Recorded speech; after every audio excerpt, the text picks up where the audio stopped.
2020 is a year we won't soon forget, though many of us might want to. From the impeachment of a president through the pandemic into the election of 2020, the year has seen more than its fair share of narratives. This week's guest helps us make sense of them all and name our 2020 Story of the Year. She's Dr. Evelyn Farkas this week on Story in the Public Square.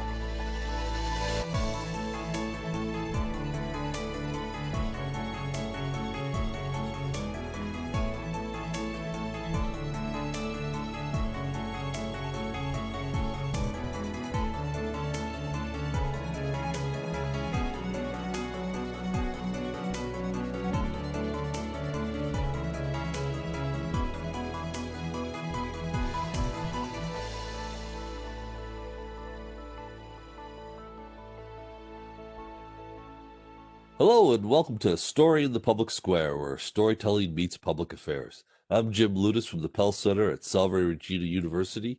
Joining me as he does every week is my great friend and co-host G. Wayne Miller of the Providence Journal. Each week we talk about big issues with great guests, storytellers, novelists, journalists, and more to make sense of the big stories shaping public life in the United States. This week, we're taking a look back at 2020 and announcing our Story of the Year with our great friend, Dr. Evelyn Farkas, the former Deputy Assistant Secretary of Defense and a recent congressional candidate in her home state of New York. Evelyn, thank you so much for being with us. Thank you for having me. We look back at 2020, and it has been sort of the year that felt like a decade. When we look back, the year started, though, with the impeachment trial of President Donald Trump. What does it mean that that's only the fourth or fifth biggest story of the year? Well, it means that when you have a global crisis, it can overcome even a domestic political crisis, because it was pretty big news that the president was impeached. Now, the impeachment itself was interesting because it's sort of, in some people's heads, it's like the second impeachment, because there was the whole Russia gate, which you guys have covered extensively, which many people thought was, in its totality, an impeachable set of offenses. But ultimately, he actually was impeached for his actions vis-a-vis the Ukrainian government. So engaging with the Ukrainian government, trying to get the Ukrainian government to influence our elections, as perhaps the Russians did. Do you, when you look back at it, you were in the middle of a congressional campaign when the impeachment trial was taking place. Was it something that resonated with voters in your district? Yes, because voters in my district is the 17th congressional district in New York. I am a failed congressional candidate, so I ran in the primary in June and I lost. But my district is a very solidly Democratic district. We will send a Democrat. We are sending a Democrat to Congress for the next Congress. And people there really did vote. It was very much, even for those who are not Democrats, so post-primary, very much a vote against Trump. And I would say it's a very educated electorate right outside of New York City. Rockland and Westchester counties also relatively affluent, although there's quite an income discrepancy there as well, as you have across America. But for people there, it was something that was important, and it galvanized a lot of people into politics. We have whole movements that were started across our country and are very strong in New York among women and minorities in particular, people who have been really, as I said, galvanized by Donald Trump and the need to oppose his policies, which they saw as, anti-women's rights, anti-gay, lesbian, LGBTQ rights, anti-immigration. We also have a lot of immigrants in New York. So the impeachment was important. But of course, as soon as you had the pandemic, things changed. So some of President Trump's defenders say that he was distracted from the coming pandemic because of the impeachment trial. Do you put any stock in that as an explanation for why he was rather slow to come around on that? Well, I just read, Rage by Bob Woodward, his latest book, which covers this time period very much in detail. And he demonstrates that, yes, the president was distracted by the impeachment, but not entirely. I mean, he was given a warning, and he conveyed to Bob Woodward on the telephone at the time how serious the virus was, that it could spread through the air. So you didn't have to actually touch someone to get it. So it was highly infectious, and that there was a lot of concern inside the administration about it. So the president knew, and and the distraction, the overlap in time, yes, there was an overlap, but it wasn't enough to excuse the president from his responsibilities. And it was very clear that there were things he could have done all along. Even in these interviews, which were again happening at the time, the reporter was asking him, well, why don't you do more to get personal protective PPE, equipment out to people across America who need it. We're seeing that on the news. So there were already questions being asked of him, pressing by reporters at the time in private, and of course, as we saw in public. So what is the legacy of the impeachment trial now, and I guess going forward when historians look back at that trial? I think they will look back and they will say, here was somebody who became president as a way of, I guess, a backlash maybe against, in part against President Obama, in part, frankly, against the failure of not just President Obama, but all politicians really to address the people, the individual people, and the people on Main Street who were the quote unquote losers, the economic losers of the 2008 financial crisis. The fact that we were unable, America, our country was unable to address the growing divide in America, the economic divide, I think in large part led to Donald Trump. And the impeachment itself, again, it should be seen in this light, because we had a president who was so unconventional because there was such deep grievance and such a hopelessness. And then coupled with that, the people who didn't vote for Donald Trump because of the hopelessness, some of them also voted for him because they were afraid, although there's some overlap there between the hopeless and the afraid. They were afraid that they were losing their status somehow in America, seeing a Black president. And frankly, there were racist elements there.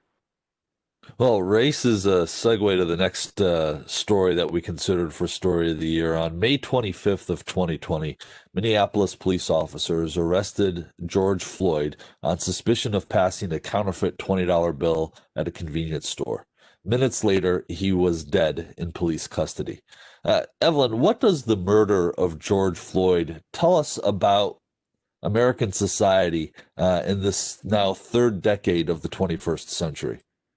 Well, this is interesting, Jim, because you guys are calling this a run-up to the coronavirus story. And I actually really think that what happened in the aftermath of the killing, the murder of George Floyd, the galvanization of the Black Lives Matter movement into something that was not just led by and actively pursued by Black Americans, but suddenly became something where you looked at your television screen and you saw Americans of all different races, white, Asian, all ages, in the streets saying, this can't go on. This kind of brutal killing that only happens to Black Americans has to stop.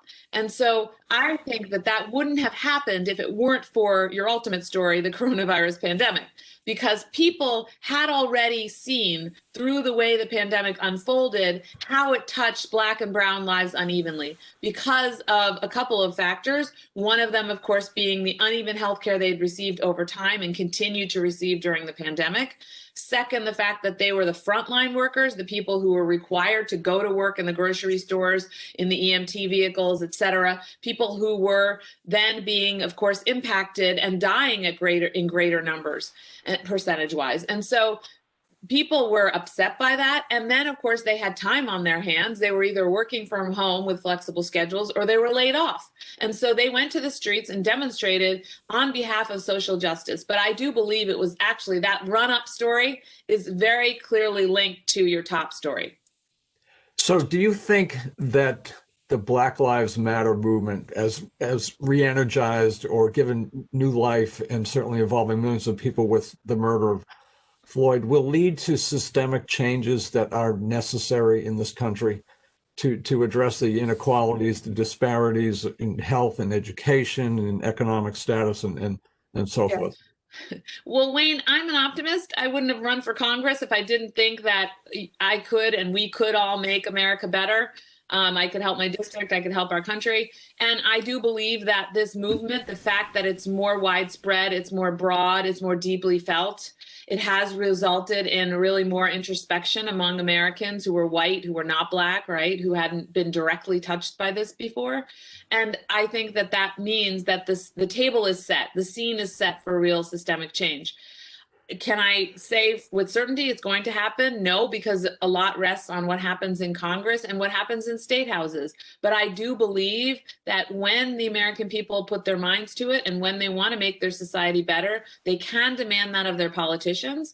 And you can see leaders come to the fore who will bring it, as we say, bring it over the line. So I do think it's possible, yes. And the things that need to be done, there were things that I was already talking about and all of my co-candidates were talking about in our campaign before the May murder of George Floyd. There were things like prison reform, the fact that you have so many young Black men, Black and brown men being incarcerated for marijuana possession. So we had already called for loosening those laws and making and decriminalizing marijuana possession and use. And we had also talked about prison reform in terms of the bail reform, not just being for New York, which we had a reform in New York so people could be let out on bail, not requiring bail, so you could be let out pending trial. And that should be something nationwide. So there are many things that we talked about that we felt involve social justice. The police reform component of it probably wasn't highlighted as much until, of course, after the murder, not just of Floyd, but of Breonna Taylor and several others.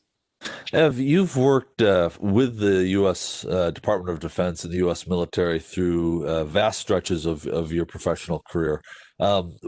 President Trump was pretty resoundingly criticized for using force on peaceful protesters in Lafayette Park. And we know from subsequent reporting that he had a desire to use active duty military in a much more aggressive fashion than ultimately played out. What's your sense, though, of the civil-military relationship coming out of that? And in particular, the role of the U.S. military in civil disturbances like we saw around the murder of George Floyd? Yeah. I would say that this president has badly stressed the American diplomatic system, our laws. He has provoked, prodded, eroded customs. And of course, with the use of force on U.S. citizens using the National Guard there in Washington, D.C., that, to my mind, was something that was verging on unconstitutional. And certainly if he had called for active duty military to use force against peaceful demonstrators, that would have been unconstitutional. And yet another cause for impeaching the president. The fact that the military and the Department of Defense more or less stood up to Donald Trump, I say more or less because the National Guard did take action and did tear gas American citizens, some of whom I know in Lafayette Square, who were really doing nothing but chanting and marching around, protesting. So there were already actions that were taken by this president that are probably impeachable, but the military did more or less hold the line, and then subsequently the Secretary of Defense at the time, Mark Esper, apologized. And kind of reinstated, what the legal principle was, and that he wouldn't use force against the American people. So go ahead, Wayne. Let's get to the presidential election. Joe Biden won both the popular vote and also the Electoral College vote by significant margins. What does this tell us about the state of the republic here at the end of 2020?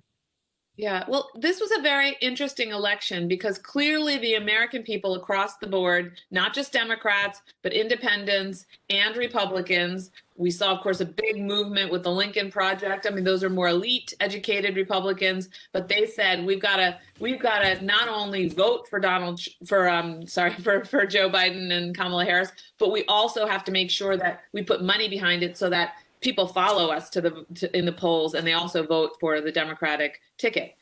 What was interesting was that there was definitely a repudiation of President Trump, but Joe Biden and Kamala Harris didn't have the coattails that people expected them to have. And what I mean by that is that in the House and the Senate races, you didn't see Republicans winning in massive numbers. In fact, there was a slight retrenchment in the House where there were some seats were lost. Democrats lost some seats. And in the Senate, we'll see what happens. Maybe in the end, these two runoff seats in Georgia will lead to a narrow swapping and of the majority. And so the Democrats will be in power again, but only very narrowly. So ultimately, I think the American people said, we still like our camps. If you're a Democrat or you're a Republican, you're not switching camps really.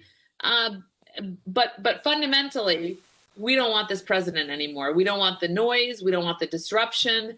And of course, many people were quite alarmed. And I think the swing voters were the people who felt that existentially there was something either for them personally at stake, people who had been impacted by the coronavirus pandemic and the economic fallout from that, or people who really understand our democracy and are, like myself, were frightened to see what this president was doing to our country. Ev, what do you see as the international reaction? How does the rest of the world view Election Day 2020 in the United States? Well, I know to some extent because I have friends in other countries, and my WhatsApp and my text messages reflect a sense of relief. Although there was some laughing too at how long it took to finish the counts. Americans can't count, and if the Americans keep counting so long, if they take so long to count, both their candidates will be gone by the time they're done. Kind of a joke about their age, but generally relief. Now I will say relief, but there's still a wariness. And so this is not going to be an easy job now for President-elect Biden to go and work with the international community. He's going to have to regain American trust, and I don't even think it'll happen necessarily in 4 years. Our closest allies were really shocked at the treatment they received from Donald Trump. Every ally from Canada to Mexico, Germany, South Korea was really poorly treated by this president, and so. Only maybe Japan, managed to avoid it only because their leader was very savvy, and Prime Minister Abe at the time was very savvy about how he treated Donald Trump. Well, let's move from that international perspective to the global perspective and talk about the 2020 story of the year. It began really in 2019 with reports of a new pneumonia-like illness in Wuhan, China. By the middle of March, American governors were shutting down their economies, closing schools, and warning constituents of dark days ahead, even while the President of the United States vacillated in his public approach to the seriousness of the threat. After spring cases peaked, President Trump was quick to urge states to reopen their economies and to get people back to work. In the months that led up to the election of 2020, the country was a battleground for two narratives. One emphasized the risk of the virus and the failure of the Trump administration to protect both lives and the economy. The other narrative said that the worst of the pandemic was behind us and that the United States government, led by President Donald Trump, had responded magnificently. The American public rendered its judgment on those narratives in a closely contested election, even as the virus surged. As of this taping, more than 267,000 Americans have died from this virus, even as hope emerges for promising vaccines. In a year that began and ended with hotly contested politics, the story of the year is the impact of the pandemic on every aspect of American life: jobs, families, politics, communities, health, and for far too many, lives. Evelyn, you have been working in the national security community most of your adult life, and there have been warnings for years about another pandemic. When did you begin to take this particular virus seriously? As well, Jim, absolutely. I mean, I actually was executive director of the Commission on the Prevention of WMD Proliferation and Terrorism, which is a long, horrible name, but one of the things we focused on back in 2008-9 was on the likelihood of a global pandemic. And of course, as we know, President Obama set up a whole office to deal with this. not just because of Ebola, but again, because of the understanding in the scientific community that SARS and these viruses would mutate, there was a high likelihood of new novel coronaviruses emerging. So this was something that was predictable in some sense. Did we know when it would happen, how it would unfold? No. And we got lucky in the past, as I mentioned, with SARS, with MERS, which was another one of these viruses. And of course, we got lucky with Ebola. But we also had very excellent management of the Ebola crisis, where we deployed to Africa, where when we had cases in the US, we isolated them, we tracked all of the things that you're supposed to do. So ultimately, what happened here really was a failure of government. I mean, you talk about the loss of lives. If I could just, we have advanced so much from those lockdown days in March. We're now at 1,500 deaths a day, roughly a death a minute, 800 American deaths per million. And that compares abysmally to other countries. Germany has, I think it's 150 deaths per million. And the Asians are at like 20 to 30 deaths per million. So we are 6 times worse than the Germans and about 20 to 30 times worse than the Asians. And I'm taking this in part from the editor-in-chief of Bloomberg, who was recently on National Public Radio talking about the fact that he sees the coronavirus pandemic, at least for the United States, as being a huge indictment on our government. So how could this happen? The United States has some of the best medical facilities and minds, the best public health people. How could it possibly have happened that we are punished, if that's the word, more severely than any other nation on earth? How could it happen, Evelyn? Yeah, I think, Wayne, ultimately it does come down to government, and it relates right back to what Jim was talking about earlier about the president. This president failed, and the arguments, right? The argument about whether this was a serious issue and how we should approach it only appeared because the president of the United States refused to take the scientific advice of his advisors, Dr. Anthony Fauci, Dr. Deborah Birx, those very, world-renowned scientists who said the way to combat this, the way to minimize the loss of life and the damage from people who are sick, who recover but are still fundamentally damaged physically, is to wear masks, to basically do some kind of tightening of society, to have tests across the board, across the country, and tracing. And this president refused to coordinate all of these actions to mitigate. And then when it was getting out of control, he failed to launch a concerted effort to make sure that every state that needed it, especially the states in crisis, including my state, New York, had the required personal protective equipment, the PPE, as well as the tests that they needed, the ventilators. That was a huge problem in New York, and it required a nationwide effort. The United States government could have done it, given the military, including the National Guard capabilities, the fact that we have used these for natural disasters, for decades now. They're very well exercised. They can do it. We also have the Defense Production Act, which could have been used. It was used to some extent belatedly, but could have been used a lot more aggressively up front to provide the equipment that we need. It still may end up being a problem that we haven't done it sufficiently.